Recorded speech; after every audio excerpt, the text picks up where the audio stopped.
हार मुक्ता रत्न के शीतल नहीं है जितने शीतल भगवान के वचन है। भगवान का एक एक शब्द कल्याणकारी है। फिर महामंत्र की तो बात ही क्या है। एक और ऐसे प्राणी की कथा आपको सुनाई जा रही है जो पूरी तरह से संसारी है, पापी है, व्यसनी है, मिथ्या दृष्टि है, अज्ञानी है। लेकिन वो प्राणी भी महामंत्र के प्रसाद से किस तरह से अपना उत्थान करता है, उद्धार करता है, ये आप सभी को बताया जा रहा है। उत्तर मथुरा में पद्मोदय नाम के राजा राज्य करते थे। कौन? उत्तर मथुरा में पद्मोदय नाम के राजा राज्य करते थे। उनकी रानी का नाम यशोमती था। उनकी पुत्र का नाम उदितोदय था, जो अभी राजाधिराज है। उसी उत्तर मथुरा में एक स्वर्णखुर नाम का चोर रहता था। उसकी पत्नी का नाम स्वर्णखुरा था और पुत्र का नाम रूप्यखुर था। वो वर्तमान में बहुत बड़ा फेमस चोर है।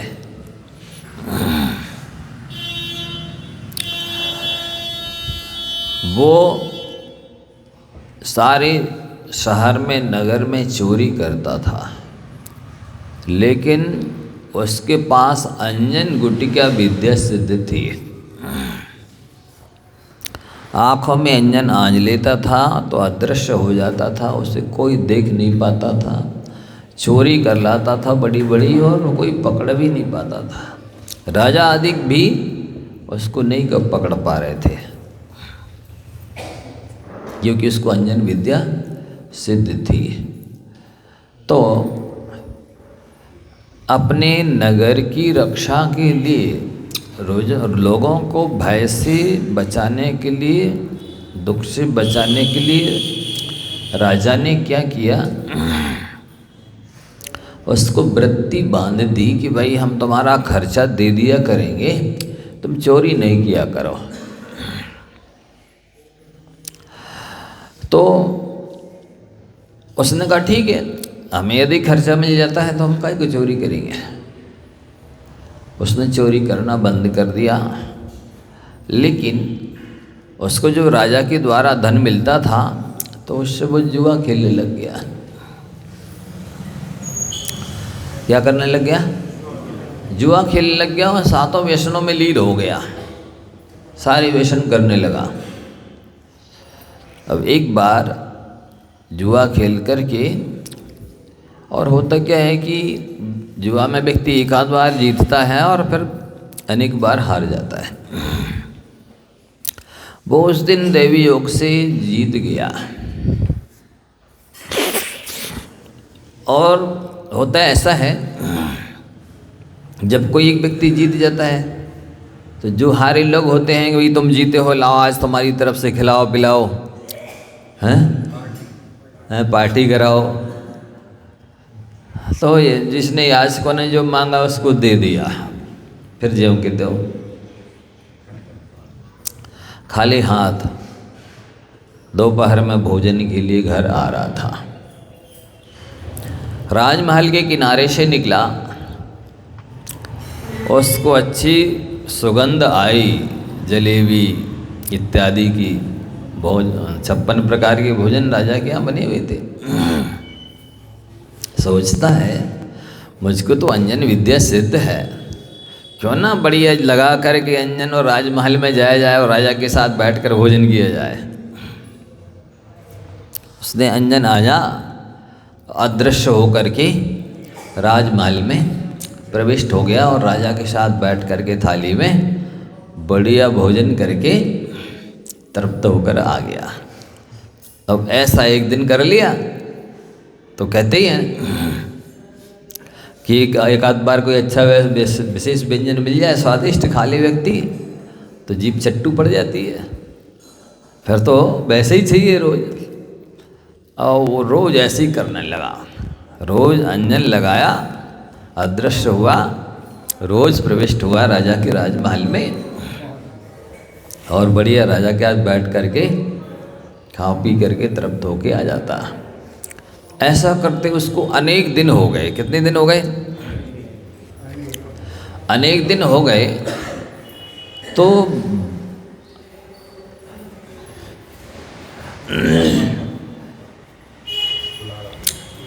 वो चोर तो भोजन कर लेता, लेकिन राजा का पेट ही नहीं भर पाता। परोसने वाले दोगुना तिगुना भोजन परोसते राजा को, वो चट कर जाता और राजा का पेट भर ही नहीं पाता। और जब पेट नहीं भर पाता तो धीरे धीरे करके वो राजा दुबला हो गया, क्योंकि वो भोजन कर नहीं पा रहा। अब जो उसे राजा को दुबला होता हुआ देख करके सम्मिन्नमति और सुप्रभा मंत्राणी, उनका पुत्र था सुबुद्धि मंत्री, वो वर्तमान में मंत्री पद पर आसीन था। और सुबुद्धि मंत्री ने सोचा क्या भोजन की कमी हो गई, क्या राजा को भोजन में अरुचि हो गई, या राजा का स्वास्थ्य खराब है, या कोई चिंता सता रही है, आखिर दिनों दिन राजा दुबला क्यों हो रहा है, मन में सोच रहा है। फिर उसने साहस करके एक दिन जाके राजा से पूछ ही लिया, राजन आपका स्वास्थ्य तो ठीक है ना, भोजन में अरुचि हो गई है क्या, अथवा कोई मानसिक चिंता है, टेंशन है? क्योंकि चिंता चिता समान है, बिंदु मात्र का फेर, चिता दहे निर्जीव को चिंता जीव समेत। चिंता ऐसी पिशाचनी है, वो चिंता करने वाले के खून को पी लेती और मांस को खा लेती है। चिता तो डेथ बॉडी को, मुर्दे को जलाती है, लेकिन चिंता जीवित व्यक्ति को जलाती रहती है, उसके खून मांस को जलाती खाती रहती है। इसलिए ज्ञानी जन कहते हैं चिंता छोड़ो सुख से जियो। सुख से जीना तो चिंता छोड़ो, और यदि चिंता करोगे तो सब कुछ रहते हुए भी आप सुखी नहीं हो सकोगे। चिंता करने से कार्य सिद्ध नहीं होता है, बल्कि कार्य बिगड़ जाता है। चिंतन करने से कार्य बनता है।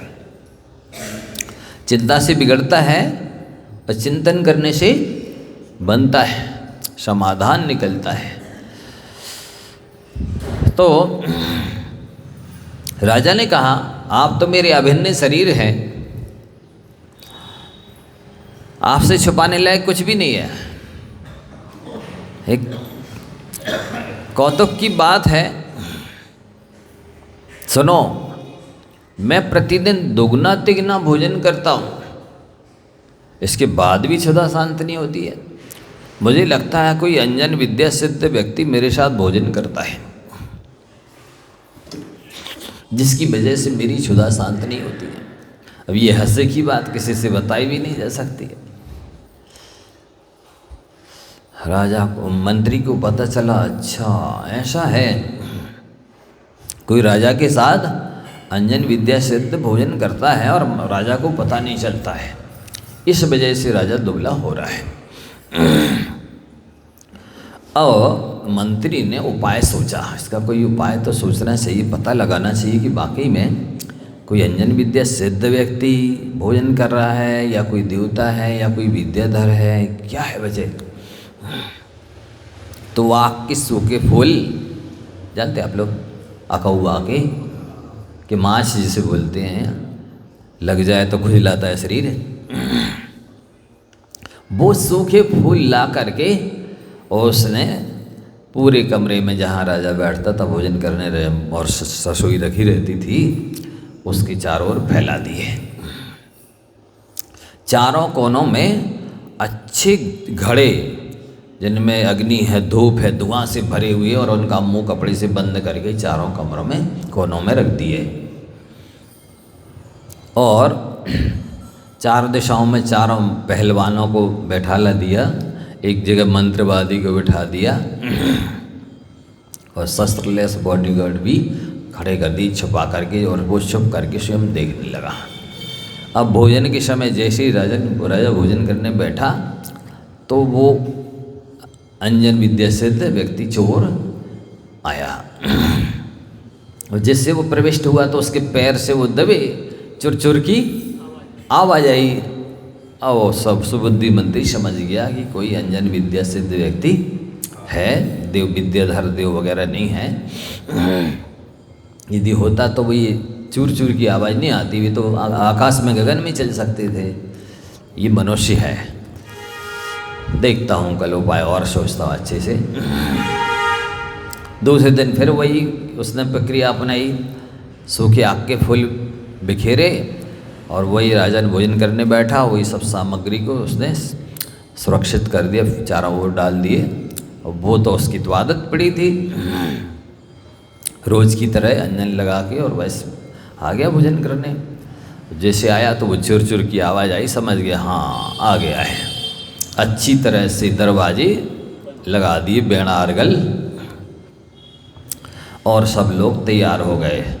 और उस चारों कोनों में जो धूप घट रखे थे उनके मुख खोल दिए, और जैसे धुआं फैला भर गया पूरे में, तो आंसू आए उसकी धुआं की, आँखों में गया धुआं, आंसू आए तो वो अंजन बह गया, निकल गया।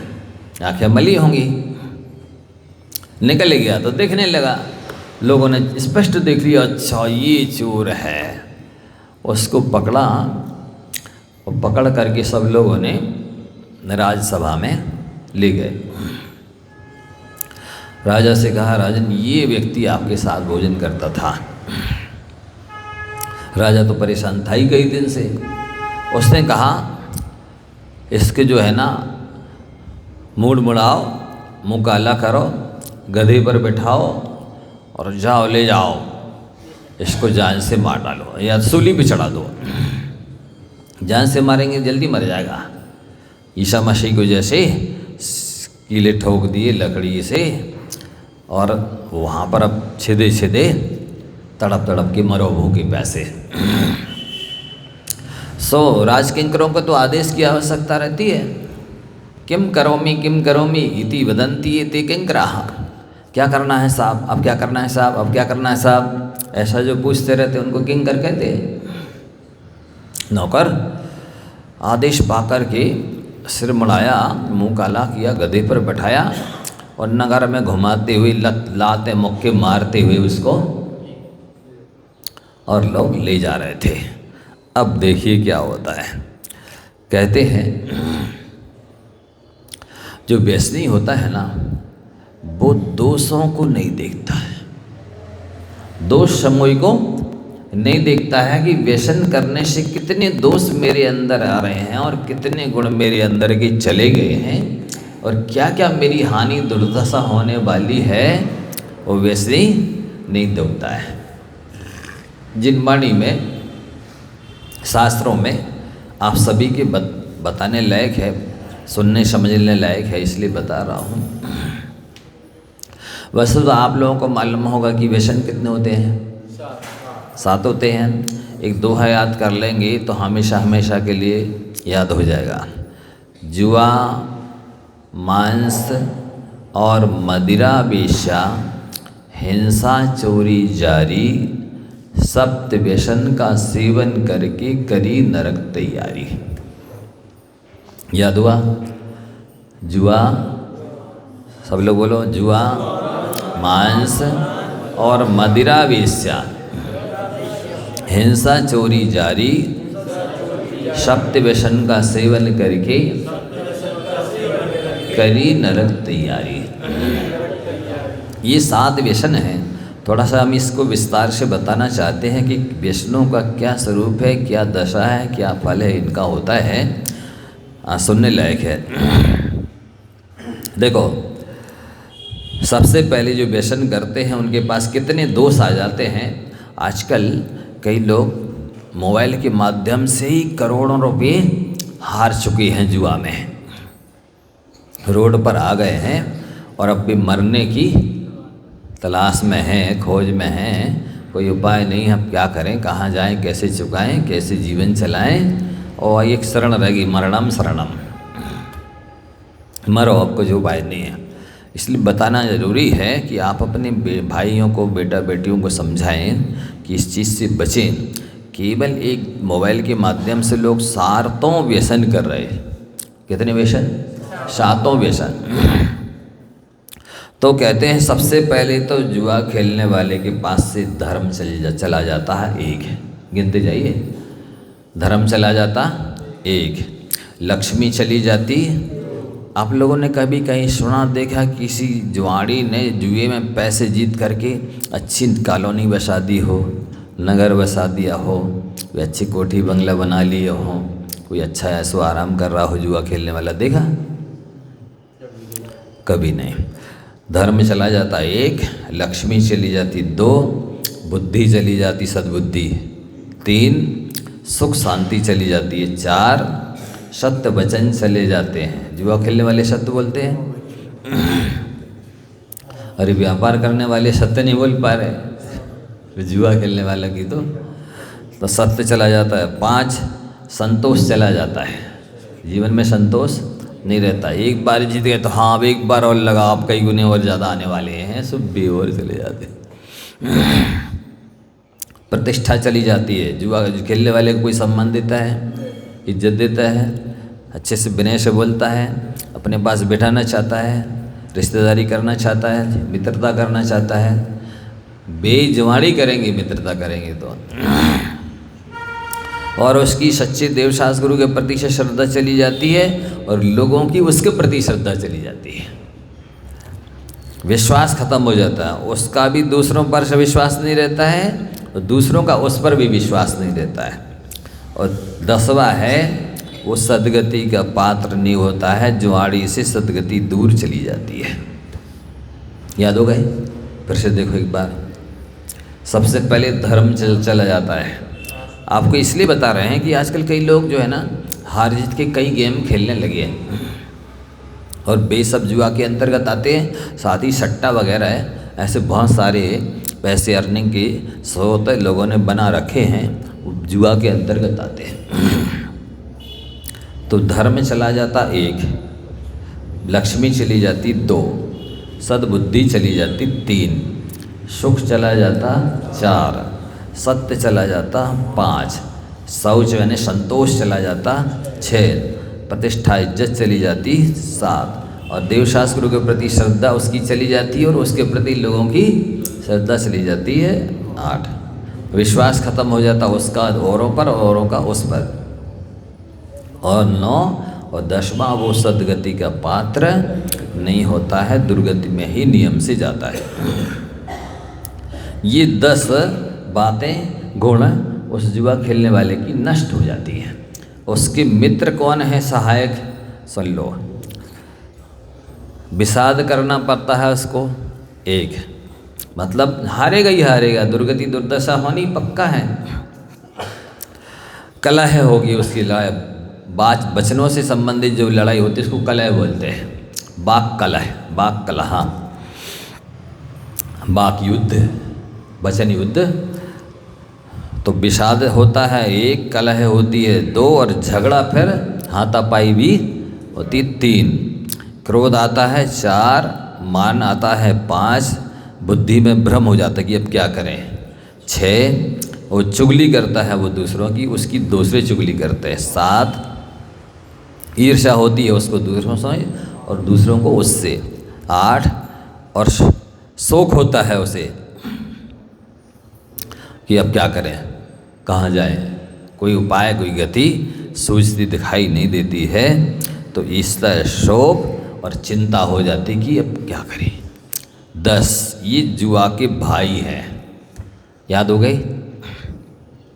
विषाद, विषाद समझते हैं? दुख या पश्चाताप। कलह 2, झगड़ा 3, क्रोध 4, मान 5, बुद्धि भ्रम 6, चुगली 7 और ईर्ष्या 8, मात्सर्य 9, शोक 10। माने वही ईर्ष्या, जलन, अधिक सकपना, देख नहीं सक पाना, देख दूसरों की बढ़ती को कभी नहीं ईर्ष्या भाव, तो बढ़ती नहीं देख सकता वो किसी की।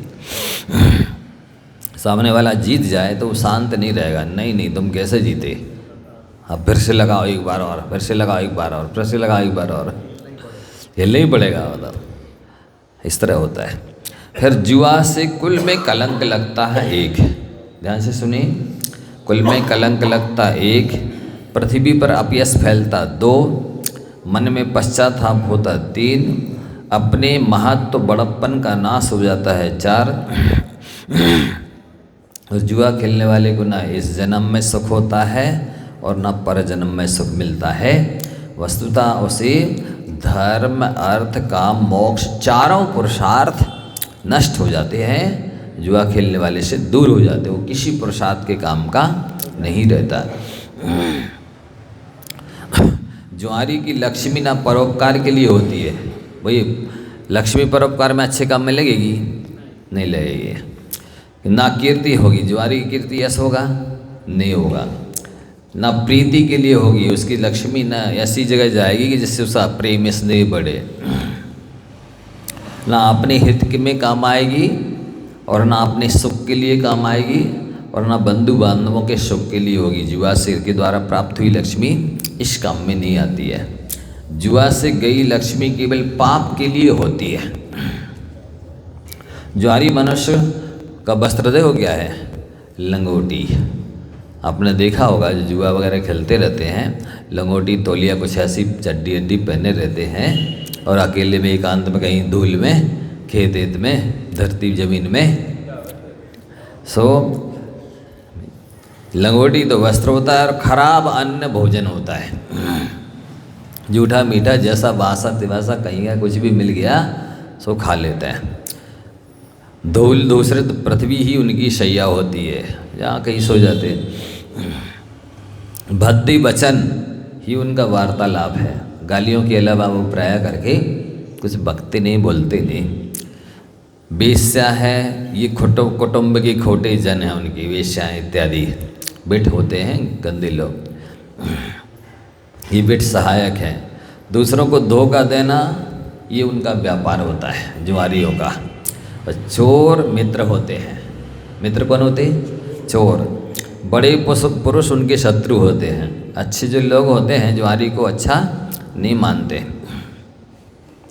जुआ व्यसन में आसक्त मनुष्य का प्राय यही संसार वास क्रम रहता है। हमेशा हमेशा जुआरी दुखी रहता है, संसार में भटकता रहता है।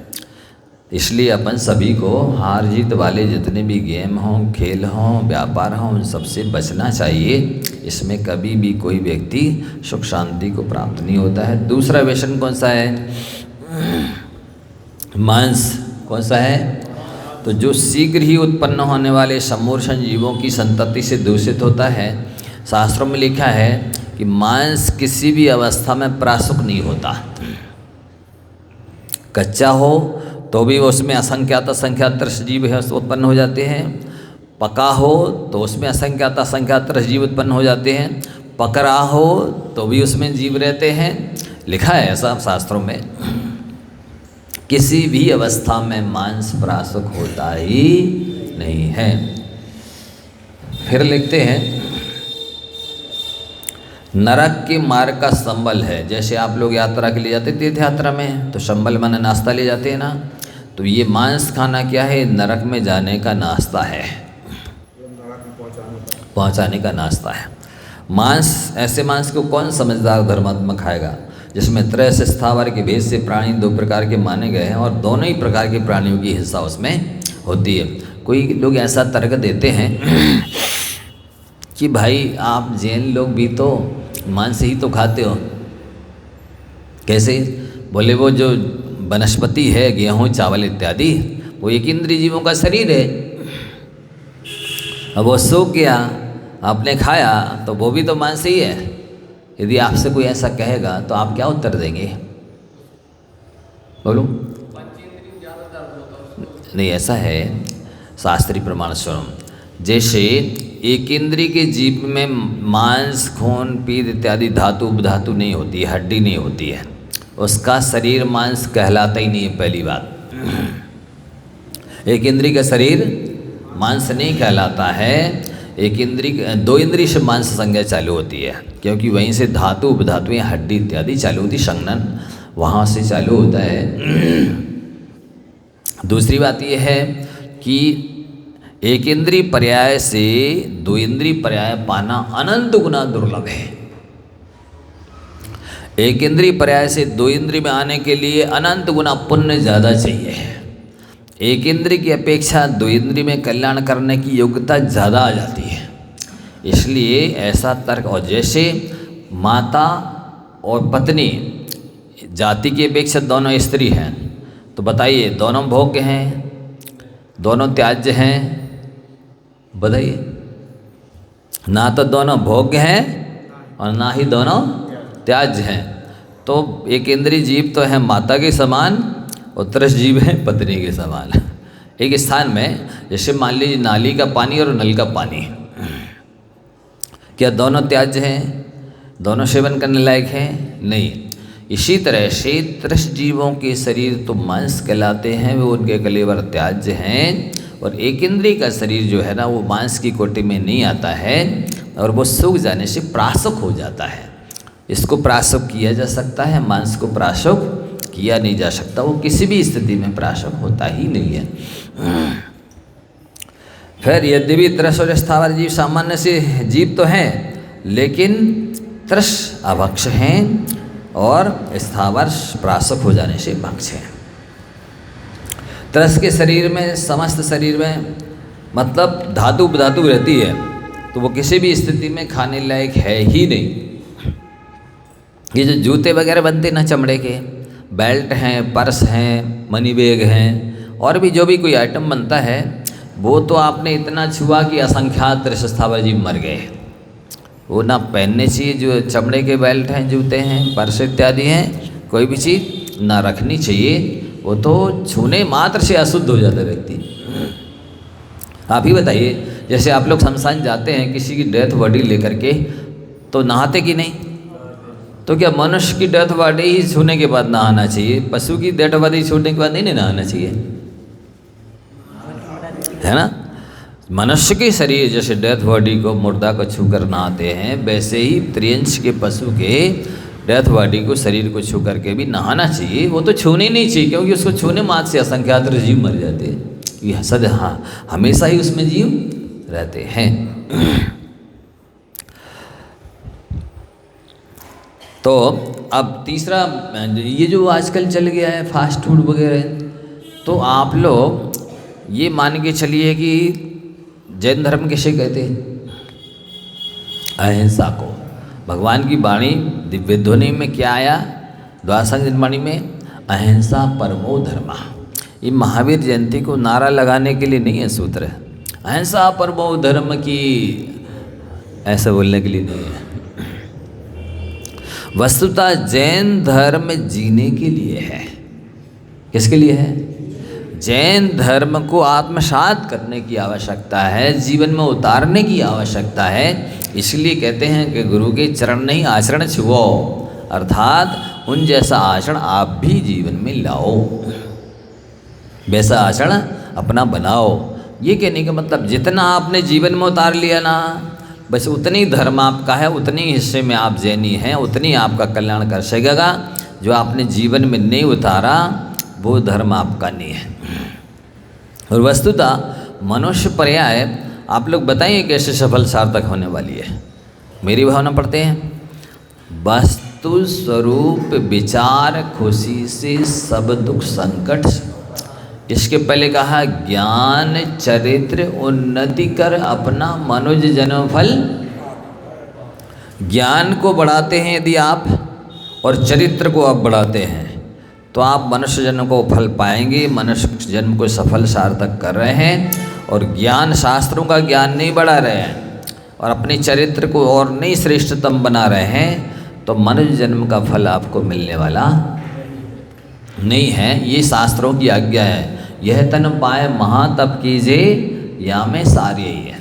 कई लोग कहते हैं अरे इस शरीर को पाके भोगनी नहीं भोगे तो क्या करें, किस काम में आएगा ये शरीर। इसका मतलब है उनको पता ही नहीं है कि ये शरीर ये मन पर्याय काय के लिए मिली है। यह तन पाए महातप कीजिए या में सारे ही है। इस मनुष्य पर्याय में जैन कुल में आकर के महान तपस्या करो तो ये सफल होने वाला है, बाकी दूसरे कामों से ये सफल होने वाला नहीं है। स्वयं का कल्याण करो और दूसरे का कल्याण करो तो आपने मनुष्य जन्म को अच्छी तरह सफल सार्थक किया है। केवल स्वयं का कल्याण कर लिया या पर का कल्याण कर लिया तो नहीं होने वाला, दोनों ही करो, स्वयं का भी कल्याण करो और पर का भी कल्याण करो तो सफल सार्थक होने वाला है। इसलिए अपन को यदि आप सिलोपाइजन समझते हैं,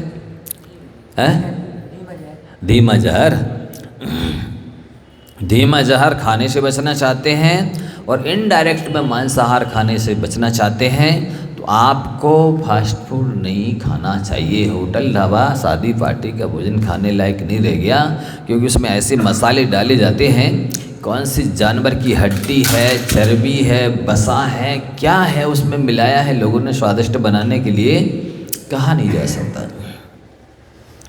तो ना तो आपको बाजार का और फास्ट फूड खाने चाहिए और ना ही रात्रि में भोजन करना चाहिए। यदि आप अहिंसा का पालन करना चाहते हो, अपने आत्मा की सुरक्षा करना चाहते हो, कल्याण करना चाहते हो, तो इससे बचना चाहिए।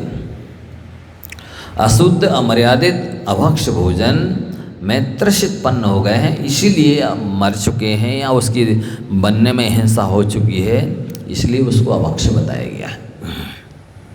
अन्यथा अशुद्ध कैसे हो गया, अभक्ष कैसे हो गया, अमर्यादित कैसे हो गया, होता नहीं है।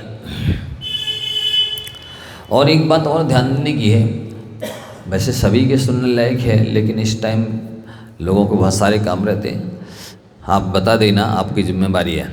हम आपसे पूछना चाह रहे, प्रश्न कर रहे हैं, जब कोई व्यक्ति अस्वस्थ हो जाता है, उसकी बाईपास सर्जरी या ऑपरेशन करने की आवश्यकता होती है, ध्यान से सुने एकाग्रता से, तो ऑपरेशन कहाँ पर होता है? किचन में, लैट्रिन में, बाथरूम में, ड्राइंग रूम में, ऑफिस में, दुकान में नहीं, बाजार में नहीं, कहाँ होगा? मेडिकल में होगा। मेडिकल में भी आईसीयू होगा या ऑपरेशन थिएटर सेपरेट होता है। उधर ऑपरेशन क्यों होता है? क्योंकि वो नीट एंड क्लीन होता है, वहाँ कोई मक्खी मच्छर नहीं जाएगा, किसी भी तरह की गंदगी दुर्गंध नहीं होती है। ठीक है, पक्का मालूम है ना? तो हम आप लोगों से पूछ रहे हैं कि बीमार व्यक्ति को स्वस्थ होने के लिए आईसीयू इतना नीट एंड क्लीन होना चाहिए, तो स्वस्थ व्यक्ति स्वस्थ बना रहे उसके लिए उसका किचन कैसा होना चाहिए बताइए? स्वस्थ व्यक्ति स्वस्थ बना रहे उसके लिए उसकी भोजनशाला कैसी होना चाहिए? उसके लिए गटर के ऊपर खड़ा जो चाट का ठेला वो चलेगा? नाली के पास में और चाहे कचरे के घूर के पास में खड़ी होवे कोई चाट का ठेला, चाय पान है होटल होवे, और वहीं पर मक्खियाँ भिलक रही हैं, मच्छर उड़ रहे हैं और लाइट जली बरकरी से उसकी पंखियाँ की उसमें गिर रही हैं, ये सब चलेगा? उत्तर दीजिए। जब बीमार व्यक्ति को स्वस्थ होने के लिए आईसीयू चाहिए, तो स्वस्थ व्यक्ति स्वस्थ बना रहे उसके लिए किचन भोजनशाला कैसी होनी चाहिए? भोजन किस स्थान पर बनना चाहिए बताइए? और भोजन किस स्थान पर किया जाना चाहिए? वो खड़े खड़े चले जाएगा, कहीं भी खा लेंगे, शादी में, पार्टी में, होटल में, ढाबा में, रात में, कभी भी चलेगा। एक बात। दूसरी बात, जो डॉक्टर होता है वो ऑपरेशन जिस समय करता है कैसे कपड़े पहनता है? 1 महीने के धुले काले, एकदम नीट एंड क्लीन धुले हुए कपड़े पहनता डॉक्टर। आपने देखा ऑपरेशन कर रहा होता जब, फ्रेश धुले होते हैं।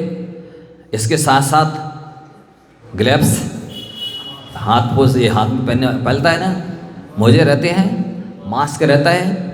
तो भोजन बनाने वाले को कैसा रहना चाहिए? जब बीमार व्यक्ति को स्वस्थ करने के लिए इस तरह के धुले कपड़े और मास्क और ग्लव्स और मोजे पहनने की आवश्यकता है, तो स्वस्थ व्यक्ति स्वस्थ बना रहे इसके लिए भोजन वो नीच जाति के लोग बनाए शादियों में, पार्टी में, होटल में, ढाबा में, जिनने महीनों से नहाया नहीं है, महीनों के धुले कपड़े पहने हुए हैं और दांत खाज खुली है और शौच जा कर के वो हाथ तक नहीं मटियाते, वो चलेगा?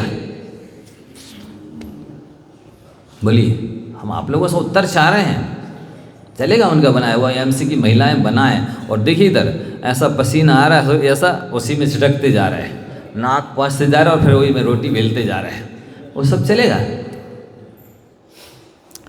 बीमार व्यक्ति को स्वस्थ होने के लिए ऐसा डॉक्टर चाहिए जो एकदम नहा धोकर धुले कपड़े पहन करके और एकदम सैनिटाइज होकर के, ग्लव्स वगैरह पहन करके, मास्क वगैरह पहन करके ऑपरेशन करे और भोजन कोई भी बना दे, चलेगा? मेहतर हो, चमार, बसूर, भंगी, नाई, कोई भी चलेगा? हाँ, जिसको छू लेने पर नहाते हो वो भोजन बनाए तो चलेगा, छू लेने पर नहा लेने उसके बने हाथ का बना भोजन तो चल जाएगा। हाँ? तीसरी बात, अब जो ऑपरेशन होता है जिस समय, उस समय आप लोगों ने शायद देखा सुना हो, एक बार जिस सिरिंज का उपयोग कर लिया है इंजेक्शन का, अब वो उसको गर्म पानी से भी 10 बार धोने पर शुद्ध नहीं होती है। एक बार किया और डस्टबिन में फेंक दी, अब नई सिरिंज निकलेगी। जितने भी इंस्ट्रूमेंट्स हैं उनके काटने इत्यादि के, वे सारे के सारे नीट एंड क्लीन, नए फ्रेश होते हैं, स्वच्छ साफ। कोई उपकरण यूज किया जाए तो बिल्कुल गर्म पानी से धो लेंगे, सैनिटाइज कर लेंगे, तब उसका उपयोग करेंगे। कहते जब बीमार व्यक्ति को स्वस्थ करने के लिए ऐसे उपकरण चाहिए, तो स्वस्थ व्यक्ति बीमार ना हो उसके लिए होटल के बर्तन जितने इतने से पानी में एक बार धो दिए, बर्तन रख दिए, फिर धुल रहे, फिर रख दिए, फिर तीसरी 17 जात के लोग खा रहे उन्हीं बर्तनों में और उसी पानी में धुलते जा रहे एक ही बार, चलेगा? बीमार व्यक्ति के स्वस्थ होने के लिए वो सिरिंज गर्म पानी से 6 बार धोने पर भी काम की नहीं है। और स्वस्थ व्यक्ति बीमार ना हो इसके लिए किसी भी शादी पार्टी, होटल, ढाबा, कहीं का भी चलेगा। उसी में कैंसर वाला खा रहा है, उसी में सर्दी, खांसी, जुकाम, दमा, दांत खाज से हुआ इत्यादि तरह के रोग आज हो रहे हैं। बेबी उन्हीं बर्तनों से चाय पी रहे, खा रहे हैं, कॉफ़ी ले रहे हैं, और उसी से आप खा लेंगे, चल जाएगा। और इधर तो वो कहेगा ये सुनो, अब जो इंजेक्शन लगाया जाता ना भाई साहब, देख तो लो इसकी आउट ऑफ डेट कितनी है, एक्सपायर डेट, इसकी मर्यादा तो नहीं निकल गई? हाँ, ये गोली की मर्यादा है कि नहीं है? मतलब बीमार व्यक्ति के स्वस्थ होने के लिए इतनी सी गोली की मर्यादा देखी जा रही। और यहाँ तक जिस भोजन को खाना है लकार के, उसकी देखी मर्यादा कि बरसात में 3 दिन की मर्यादा होती है आटे मसाले की, गर्मी में 5 दिन की आटे मसाले की मर्यादा होती है, ठंडी में 7 दिन की होती है। कभी पूछा भाई साहब ये फास्ट फूड कौन सी तारीख में बना था, कब आटा पीसा था, किसने बनाया था, इसमें क्या मिला है, इसका बायोडाटा तो दिखाइए, क्या क्या डला है इसमें। मोबाइल में लिखा होगा तो भी नहीं पढ़ेंगे, खोल के पढ़ लेंगे तो फिर खा नहीं पाएंगे। नहीं, हम आप लोग से पूछना चाहते हैं, आप जो भी चीज़ खाते हैं शादियों में, पार्टी में, ढाबा में, होटल में, कभी पूछा इस आटे की जो चीज़ से जो बना है, केक है कि फ्रूटी है कि कोको कोला, कोल्ड ड्रिंक्स की क्या है, कभी पूछा ये कब बना है? छने पानी की मर्यादा तो 48 मिनट की है, ये पानी जो जिससे चीज़ बनी है इसकी कब का छना है? नहीं भाई साहब, वो तो प्यूरिफाई किया हुआ है। क्या ये पानी तो 7 छन्नों से छन कर आया है, नीट एंड क्लीन है, बिस्लरी है ये, तो इसमें तो जीव उत्पन्न होते ही नहीं। किसने कहा? भगवान की आज्ञा है, कैसे भी उबाल लो पानी को, खौला लो, तो भी 24 घंटे से 25 घंटे की मर्यादा नहीं होती है, मालूम है ना? कैसे ही केमिकल रसायन डाल दो, फ्रिज में रख दो, मर्यादा बढ़ने वाली नहीं है। कभी पूछा भाई साहब कब छना था जी, कैसे छना था? देखा कभी इसमें जीव उत्पन्न तो नहीं हो गए? मतलब बीमार व्यक्ति के स्वस्थ करने के लिए इतनी सी गोली की मर्यादा, आउट ऑफ डेट दिख रहे हैं, एक्सपायर डेट है, मर्यादा देख रहे हैं, और इतना सारा जो खा रहे हो उसकी कोई मर्यादा नहीं। वो हमारा चलेगा, उसके लिए कहेंगे भैया प्रतिमा ले लो, नहीं महाराज वो चलता नहीं है, बाहर जाना था, बाहर जाना पड़ता है, वो ये क्या बोलते साइड पे जाना है कि ये जाना है, शादी पार्टी में जाना पड़ता है, वो चलता नहीं है। मतलब स्वस्थ व्यक्ति के लिए वो सब चलेगा, मर्यादित अभक्ष अशुद्ध। और जब बीमार हो जाएंगे तो फिर मर्यादित खाएंगे, और स्वस्थ हो जाने के बाद फिर चलेंगे। कैसे पढ़े लिखे हैं? यही पढ़ा, पढ़ने लिखने का यही सार है, बोलिए। तो ये चल रहा है आज। जो ऑपरेशन करते हैं वे डॉक्टर भी इस बात का ख्याल नहीं रखते स्वयं भोजन करते समय कि जितनी सफाई से मैंने ऑपरेशन किया है उतनी सफाई शुद्धि से मुझे पहन करके कपड़े और भोजन करना चाहिए, और उतनी जितनी मर्यादा की गोली हमने खिलाई है मरीज को वैसी मर्यादित भोजन मुझे करना चाहिए, वो भी ध्यान नहीं रखते। समझ रहे आप लोग? ये सब बातों पर आपको खुद विचार करना। आप पढ़े लिखे हैं, हम कहेंगे देखो जो गुरु की नहीं मानते हैं उनको डॉक्टरों से और वकीलों से सलाह तो लेना पक्का है। वो पैसे देकर सलाह लेंगे, यहाँ फ्री में सलाह मिल रही है, फ्री की सलाह की कोई वैल्यू नहीं होती है। वो पैसे वाली जो सलाह है, और वो कहे इतने 20 मिनट देंगे भाई साहब हम सलाह है, 50,000 रुपये लाओ पहले इधर है, वो चलेगी। डॉक्टर उनके डॉक्टर ही भगवान हैं और अस्पताल ही उनका जिनालय है, सब उसी के परिक्रमा करते रहते हैं, और डॉक्टर की बेदी पे पैसे द्रव्य के रूप में चढ़ाते रहते हैं। और जो है ना वो डॉक्टर की जो प्रसाद है वो उनकी दवाई है। क्या करोगे? तो समय हमें दिख रहा है, चिंता नहीं करना। इसलिए यदि चाहते हो, देखो अभक्ष खाने की 10 हानियाँ, ध्यान से सुनिए। अभक्ष खाने की 10 हानियाँ। सबसे पहले आपने अभक्ष पदार्थ खाने में पैसा लगाया 1, फिर अभक्ष पदार्थ खाया 2, फिर आप बीमार हो गए 3, अब जो काम कर रहे थे आपको छूट गया 4, आप चिंतित हो गए कैसे स्वस्थ होंगे 5, परिवार चिंतित हो गया कैसे ठीक होंगे 6, अब उस स्वस्थ होने के लिए पुनः दवाइयाँ खरीदिए, पैसे चाहिए 7, दवाई भी अभक्ष है 8। इसके साथ साथ अब कब तक आप जितने दिन काम नहीं कर पाएंगे, सब वो हानि हुई जो आप काम करते लाभ होता, सब हो गया 9। पाप का बंद किया अभक्ष खाने से 10, और फिर दुर्गति मिलेगी आगे 11, और अनंत संसार बढ़ जाएगा 12। ये 12 हानियाँ हैं अभक्ष भक्षण करने से। आप स्वयं देखते हैं होटलों इत्यादि में, आपसे पूछना चाहता हूँ, मान लो उसकी कढ़ाई में, चाशनी की कढ़ाई में 1000-2000 चींटे गिर जाएं, फेंक देगा कढ़ाई? चाशनी फेंक देगा? तेल फेंक देगा? छान करके अब वो जहर नहीं बन गया? बोली। और वो बना के रख गया और रात में सुअर कुत्ते चाट गए और लघु शंका कर गए उसमें, तो वो आके मांजेगा? बताइए, मांजे धोएगा? मांगेगा? और इसके साथ साथ कितने मक्खी मच्छर उन पर बैठ रहे बन जाने के बाद, रस मिठाई रसगुल्ले इत्यादि जो आइटम हैं उड़ा रहे वो, और बेई वहाँ पर मांस के ऊपर बैठ के आए हैं, वही विष्ठा के ऊपर बैठ के आए हैं, वही रोगी के रोग के ऊपर बैठ के आए हैं, और वही मक्खी मच्छर इस आइटम पर, भोजन के आइटम पर बैठे हैं।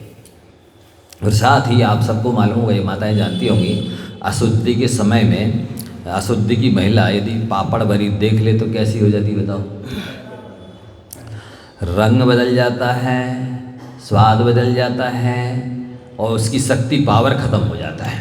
जो स्वास्थ्यवर्धक थी वो चीज़, अब वो महिला ने देख लिया ना अशुद्धि में, अब वो स्वास्थ्यवर्धक नहीं रही, अब उसका रूप रंग गंध सब बदल गई। 4 घंटे में उबालेंगे तो उबलती नहीं है 4 घंटे तक, और अब उसके लिए जो होटल का भोजन है उसको 17 जाति के लोग भी देख रहे, और दिनहीन दरिद्री जो खरीद नहीं सकते हैं बेबी ललचाई आँखों से देख रहे, और अशुद्धि की महिलाएं भी देख रही हैं, बेबी बनाती वे हैं। तो आप ही बताइए वो भोजन आपके लिए स्वास्थ्यवर्धक होगा? और ऐसा भोजन करने के बाद आपको देवशास्त्र गुरु के पास आने के भाव होंगे, स्वाध्याय करने के भाव होंगे, आपके पूजा करने के भाव होंगे, साधु की सेवा करने के भाव होंगे?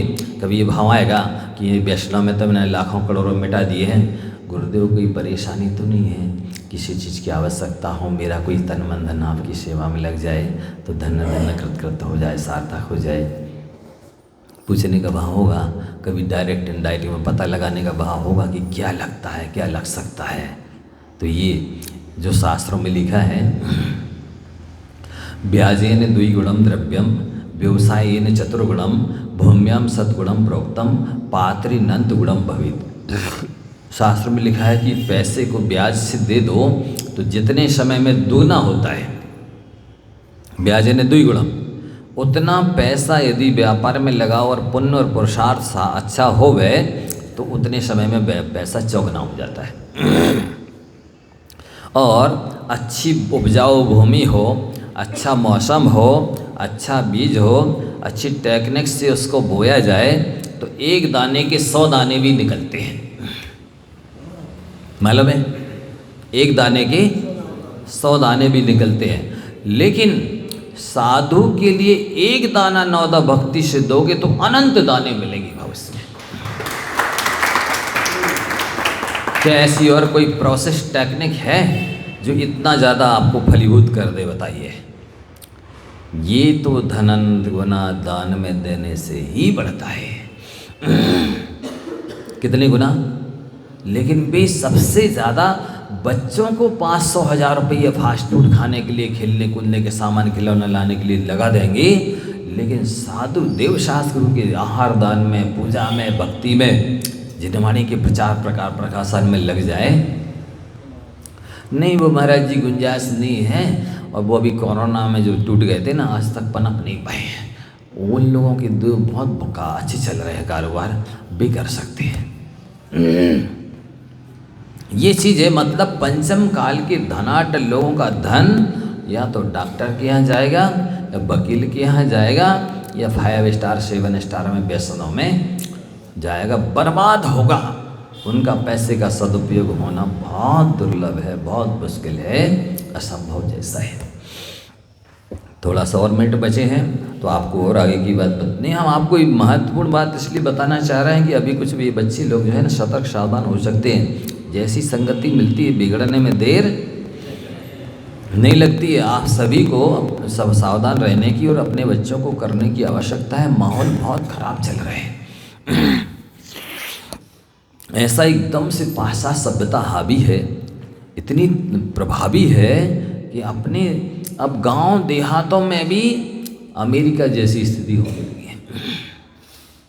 स्टैंडिंग किचन, खड़े खड़े भोजन बनाइए। अब मार्बल के ऊपर खड़े होकर भोजन बनाएंगे, ये मार्बल सारी एनर्जी खींच लेता है, और खड़े खड़े भोजन बनाने 4-4, 6-6, 8-8 घंटे से घुटने और कमर सबके खराब हो रहे। ये पाश्चात्य सभ्यता आ गई है, और अनेक तरह के रहन सहन, खान पान जो विदेशी मतलब निंदनीय हैं, वे अपने जन समाज में, यहाँ गांव देहात में जहाँ पवित्र वातावरण था, ना कोई ध्वनि प्रदूषण, ना कोई वायु प्रदूषण, ना कोई जल प्रदूषण, ना कोई मानसिक प्रदूषण, कुछ नहीं था, वहाँ पर भी ये चीज़ें घुस गई, प्रवेश करने लगी हैं। आप सबको सावधान रहने की आवश्यकता है। अपनी भारतीय संस्कृति जन संस्कृति पूज्य है, बहुमूल्य है। इसके माध्यम से ही तीर्थंकरों ने मोक्ष प्राप्त किया है। ऋषि मुनियों ने कहा है ऋषि बनो या कृषि करो, इसलिए सावधान रहने की आवश्यकता है। जिसका खान पान शुद्ध नहीं होगा उसका खानदान शुद्ध नहीं रह सकता है। इन सब चीज़ों को आपको ध्यान में रखना है, इसलिए बताया जा रहा है। क्योंकि आज स्थिति ये हो गई कि विवेक एकदम अभाव होता चला जा रहा है। बुद्धि विवेक तो लोगों के अंदर LLB होगा, BCom, MCom, BSc, MSc और PhD सब कर लिए, लेकिन आचार विचार नाम की चीज़ नहीं है, सभ्यता योग्यता नाम की चीज़ नहीं है लोगों के अंदर। इसलिए बताया जा रहा है समय के भीतर आपको छोड़ दिया जाएगा। तो आप सभी अपने घर पर सब कुछ खाएं, ये नहीं कहा जा रहा आप सब कुछ त्याग दो, जो खाना है खाइए, लेकिन शुद्ध सात्विक मर्यादित अपने हाथ से घर में बनवा करके खाएं तो स्वास्थ्य भी ठीक रहेगा, धर्म भी बचेगा, पैसा भी बचेगा, पुण्य भी बचेगा, मनुष्य पर्याय भी सफल सार्थक होगी, भविष्य भी उज्जवल होगा। और यदि आप देखा देखी में कंपटीशन की ज़िंदगी में जीने लग गए, नहीं उनके यहाँ ऐसा हाई फाई चल रहा है, अपने आप ही का होना चाहिए, हम क्या काम है, समझ लो आप भी गए। फिर आगे बताते हैं मदिरा, आजकल ये शौक फैशन हो गया है। हाँ, लड़के व्यसन में, लड़कियाँ फैशन में और माँ बाप टेंशन में जी रहे हैं। तो लड़कों को व्यसन में, अब लड़की तो क्या लड़कियां भी व्यसन करने लग गई हैं, और लड़कियां क्या फैशन, लड़के भी फैशन में बह रहे हैं। तो इन सबको सावधान रहने की आवश्यकता है।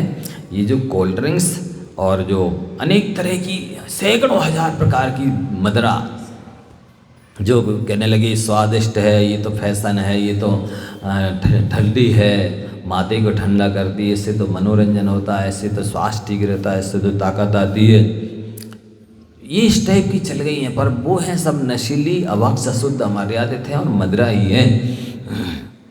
वो तन मन धन को सबको बर्बाद करने वाली हैं। इसलिए आप कभी भूल करके भी एक बार भी टेस्ट करने की कोशिश नहीं करना। यदि उनको एक बार चख लिया ना तो ऐसा लगेगा नहीं यही चाहिए अब तो। अब चाहे स्वास्थ्य चौपट हो जाए, चाहे धर्म चला जाए, चाहे यश सब कुछ चला जाए, इसलिए इन चीज़ों से बचने की आवश्यकता है। तो मद्य पीने से क्या होता है, एक तो लज्जा चली जाती है। वस्तुतः लज्जा व्यक्ति का आभूषण है। यदि व्यक्ति संकोची स्वभाव का ना हो, धूर्त प्रकृति हो, हमें कोई शर्म नहीं लगती है, कुछ भी पहनने लग जाए, कुछ भी बोलने लग जाए, कुछ भी खाने लग जाए, कुछ भी करने लग जाए, ये निर्लज्जता कहलाती है।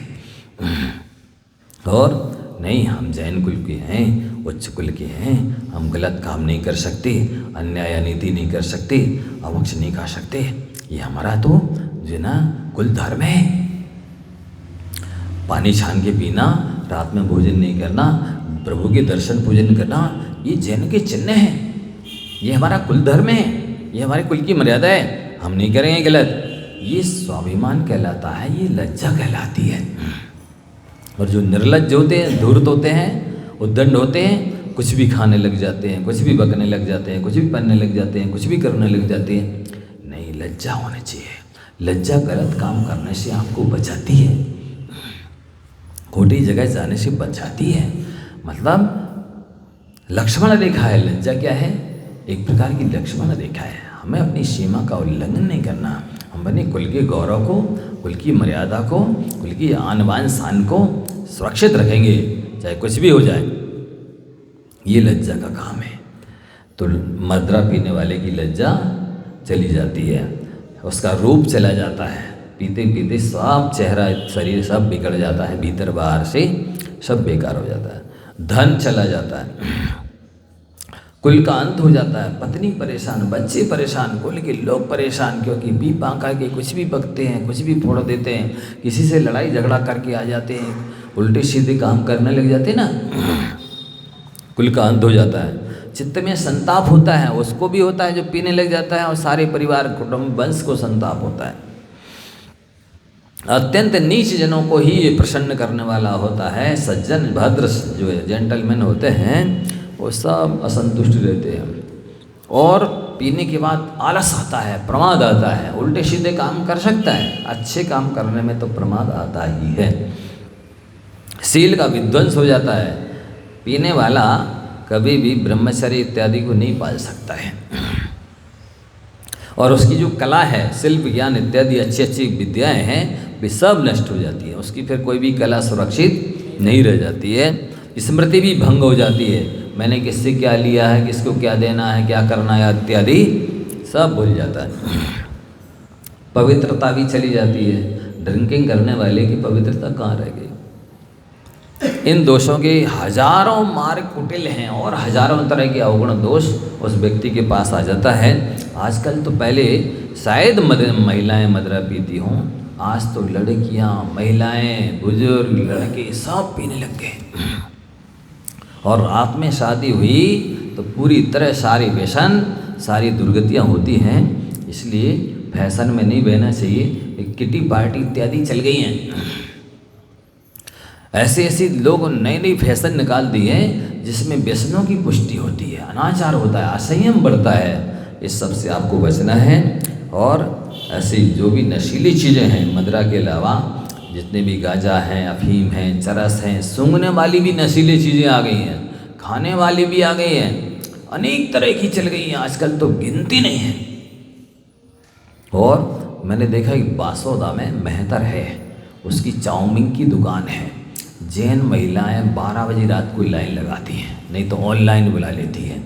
जिसको छूने से नहाते थे लोग, अब उसके हाथ का बना लाइन लगा के खा रहे हैं। अब बताइए, पानी से वाणी बने, मन को रचता अन्न, खाना पीना शुद्ध यदि आत्म सदा प्रसन्न। पानी से वाणी बनती है, जितनी लिक्विड चीज़ें आप लेते हो उस वैसा ही आप शब्द निकलेंगे आपके मुंह से। आप अशुद्ध पान करके, कुछ भी पी करके शुद्ध वाणी हित मित प्रिय नहीं बोल सकते। मन को रचता अन्न, और जो भी खाद्य सामग्री आप मुंह से ले रहे हैं उससे तन के साथ साथ मन की भी रचना होती है। तो आप अशुद्ध खाकर के पवित्र मन की रचना नहीं कर सकते हो, अशुद्ध खाकर के शरीर से पवित्र कार्य नहीं कर सकते हो। पहले के लोग खान पान पर बहुत ध्यान रखते थे। लोटा डोरी छन्ना, कनक कलेवा भरना, ये अपने साथ लेके चलते थे। अब तो एक थे या कोई वो कार्ड रख लिया, आइडेंटिटी कार्ड क्या बोलते हैं, आधार कार्ड नहीं, पैसे निकालने के लिए एटीएम कार्ड रख लिया। अब ना कोई छन्ना की ज़रूरत है, ना डिब्बा की ज़रूरत है, ना टार्च की ज़रूरत है। जो संयम के साधन थे वे कुछ भी, बस मोबाइल में एटीएम कार्ड है, सब है, सब कुछ एक ही है, बस वो रख लो, सब कुछ है अपने पास। आप समझ रहे सब कुछ है, आपके पास कुछ भी नहीं। व्यक्ति का रहन सहन का स्तर बढ़ रहा उठ रहा है और चारित्रिक स्तर गिर रहा है, नैतिक पतन हो रहा है। इससे व्यक्ति का समझ लीजिए नैतिक पतन हो रहा मतलब वो नीचे की ओर जा रहा है। समझ रहे ना? तो ये समझ करके शेष चर्चा आगे करेंगे। समय हो गया है, आप लोग बहुत सावधान रहें और अपने बच्चों को, भाइयों को, सबको, परिवारजन को शिक्षा देते रहें। इसलिए